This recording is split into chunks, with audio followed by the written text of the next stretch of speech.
भाजपा के प्रदेश अध्यक्ष नायब सैनी ने कहा कि किसानों को आंदोलन के जरिए नहीं बल्कि बातचीत के जरिए अपनी मांगों को मनवाना चाहिए। ये यहाँ एक सम्मान समारोह में भाग लेने के बाद पत्रकारों से बातचीत कर रहे थे। इस मौके पर मंत्री ओम प्रकाश यादव और पूर्व मंत्री रामविलास शर्मा भी उपस्थित रहे। नायब सैनी ने कहा कि आंदोलन किसी भी समस्या का समाधान नहीं है। उन्होंने कहा कि किसान जो आंदोलन कर रहे हैं वे पंजाब राज्य या कांग्रेस शासित राज्यों से संबंधित हैं। उन्होंने कहा कि केंद्र सरकार किसानों की हितैषी सरकार है। प्रधानमंत्री नरेंद्र मोदी ने किसानों के लिए अनेक योजनाएं शुरू की हैं। किसानों को सम्मान निधि के रूप में साल में 6,000 रुपये मिल रहे हैं, जिनका किसान लाभ ले रहे हैं। वहीं प्रदेश सरकार द्वारा भी किसानों के लिए भावांतर भरपाई जैसी योजनाओं के अलावा अनेक जन कल्याणकारी योजनाएं शुरू की गई हैं। उन्होंने कहा, किसान का भविष्य भारतीय जनता पार्टी की सरकार में ही सुरक्षित है, इसलिए किसानों को आंदोलन की राह न अपनाते हुए बातचीत की राह अपनानी चाहिए।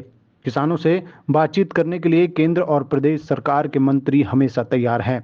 इससे पूर्व एक समारोह स्थल में नगर परिषद की पूर्व चेयरपर्सन भारती सैनी द्वारा आयोजित सम्मान समारोह में नायब सैनी ने दावा किया कि आगामी लोकसभा चुनाव में प्रदेश की सभी 10 सीटों पर भारतीय जनता पार्टी विजयी परचम लहराएगी।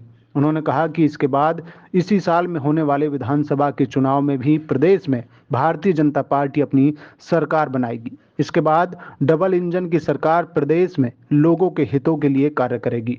उन्होंने जजपा से गठबंधन के बारे में कहा कि गठबंधन का फैसला केंद्रीय नेतृत्व करता है। वे इस बारे में कुछ नहीं कह सकते कि लोकसभा चुनाव में गठबंधन के साथ चुनाव लड़ेंगे या अलग से। लोकसभा की टिकटों के बारे में भी पूछे जाने पर उन्होंने कहा कि टिकटों का फैसला भारतीय जनता पार्टी की संसदीय बोर्ड के सदस्य करते हैं। उसकी सराहना करनी चाहिए। अगर कोई विषय उनका है, मंत्रिमंडल के हमारे सदस्य उनसे बातचीत करने के लिए गए हैं। बातचीत से अगर उनकी समस्या है, उसकी समस्या का हल बातचीत से निकलता है।